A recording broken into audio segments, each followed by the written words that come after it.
तो आज की सक्सेस स्टोरी है have another success story to share using my imagination and expecting it to happen. So it happened that I was in money crunch as business wasn't that good this month and I had credit card payment hanging on my head. Even though I was feeling anxious at times, I was sure that I would get the money to clear off the dues. I used my imagination and my inner talk was about being certain without giving attention to how and when. And guess what? I did get a payment today and my credit card dues are cleared. तो ये बहुत simplify तरीके से इन्होंने बताया कि कैसे ये इमेजिनेशन को इस्तेमाल करके और कैसे ये अपनी इनर टॉक को इस्तेमाल करके अपने बड़ी बड़ी चीज़ों को जो इनके लिए वरी हो सकती थी उसको ये सॉर्ट आउट करते चले गए हैं। तो आज ये बता रहे हैं कि इनका जो बिज़नेस है वो बहुत ज़्यादा ड्यू टू डाउन सीजन इनका जो बिज़नेस है वो बहुत ज़्यादा अच्छे से काम नहीं कर रहा था या जितना इनको एक्सपेक्टेड रिटर्न था इस मंथ नहीं आया।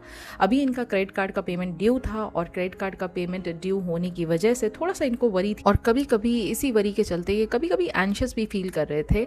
लेकिन इवन दो ये एंशियस थे लेकिन उसके बाद भी ही वॉज वेरी श्योर कि इनका मनी जो है वो कहीं ना कहीं से आ जाएगा और इनके पेमेंट जो ड्यूज हैं क्रेडिट कार्ड के वो क्लियर ऑफ हो जाएंगे। इन्होंने अपनी इमेजिनेशन का इस्तेमाल किया, अपनी इनर टॉक का इस्तेमाल किया, जहां ये अपने आप को बार बार ये रिमाइंड कराते रहे that he is the creator of his reality and इनकी इमेजिनेशन से इनकी रियलिटी का क्रिएशन होता है। पैसा आ जाएगा, ड्यूज जो है वो क्लियर हो जाएंगे। ये इनकी इनर टॉक के डायलॉग्स लगातार इनके मन में चलते रहे और इस बात से ये सर्टेन हो चुके थे बिना ये अटेंशन दिए कि हाउ यानी कैसे होगा एंड व्हेन यानी कब होगा।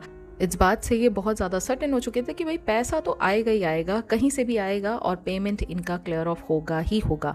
And guess what, he did get the payment. इनको आज की आज में पेमेंट मिला और इनके जो क्रेडिट कार्ड के ड्यूज थे वो 100% क्लियर ऑफ हो गए। तो इतना ज़्यादा काम करता है लॉ ऑफ अजम्पशन। अब बात ये आती है कि किसी के लिए काम करता है किसी के लिए नहीं करता है। देखिए, सबसे पहले आपको ये समझने की ज़रूरत है कि लॉ ऑफ अजम्पशन सिर्फ नॉलेज नहीं है। लॉ ऑफ अजम्पशन एक काइंड ऑफ लाइफस्टाइल है जिसको आप चूज करते हैं अपनी लाइफ के लिए।